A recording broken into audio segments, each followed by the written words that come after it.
تجيبيه ولا تسيبيه. بنتين ودوف والاتنين مكتوب عليهم ان هم تحكم بالتطاير لمده 72 ساعه. مين فيهم بيعمل الموضوع ده؟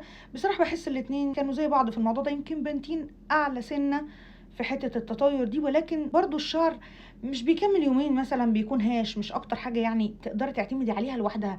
لازم برضو معاها جل او نقطتين زيت على اساس تهدي الهيشان ويخلي شكل الكيرلي متحدد. اما لو انت شعرك مش كيرلي، عايزه بس حاجه تسرحي بيها شعرك كل يوم، تضفري بيها شعرك او تلفي شعرك بيها مثلا طاقيه او دوامه او حتى بالبكره، يعني لو انت شعرك ناعم، لا هيبقوا كويسين وحلوين بالنسبه لي، ممتازين بصراحه، بس مش احسن اختيار انا بحبه.